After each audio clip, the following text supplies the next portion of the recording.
Majelis Ulama Indonesia atau MUI Jawa Barat menolak rencana pemerintah yang melegalkan investasi minuman keras di sejumlah daerah di Indonesia. Menurut MUI Jabar, keputusan melegalkan investasi tersebut dianggap bertentangan dengan kaidah agama. Selain itu, keputusan pemerintah mengizinkan investasi dianggap hanya menguntungkan pebisnis saja dan lebih banyak merugikan bagi masyarakat. Kita mempertanyakan mau dibawa kemana gitu bangsa ini gitu ya, karena di saat situasi kesulitan seperti ini tiba-tiba nanti miras itu dibebaskan gitu ya, itu kan pastilah akan bebas itu peredarannya nanti kalau Perpres ini dilaksanakan ya. Nah kalau sudah peredarannya bebas begitu ya, saya tidak bisa menggambarkan akan seperti apa nanti masyarakat gitu ya. Nah, jadi oleh karena itu ya kami mendukunglah keputusan MUI pusat ya. Ini demi kemaslahatan bangsa dan negara kita gitu.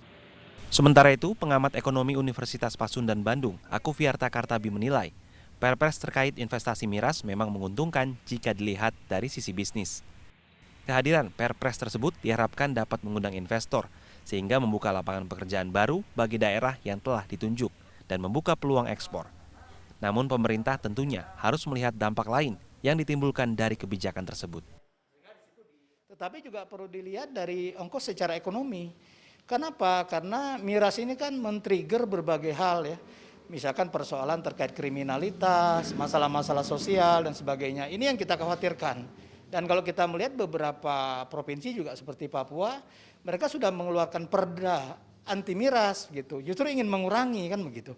Begitu juga secara internasional himbauan-himbauan berkaitan dengan bagaimana dampak miras ini terhadap ya perilaku personal, perilaku masyarakat. Dan tentu itu juga harus dihitung secara ekonomi. Itu baru kita bicara dampak secara global gitu ya, secara makro gitu ya. Nah tentu saya kira kita harus bicara lebih spesifik juga bagaimana peredarannya, kemudian jangkauannya, kemudian juga siapa yang bisa mengkonsumsi dan siapa yang tidak kan gitu. Ini juga perlu dipertimbangkan secara lebih detail.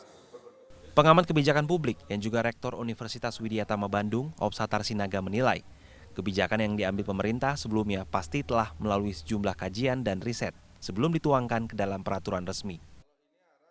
Menurut Opsatar, Perpres nomor 10 tahun 2021 terkait izin investasi miras diduga muncul dari aspirasi daerah maupun pelaku usaha di daerah tersebut yang diharapkan bisa meningkatkan taraf hidup masyarakat di daerah.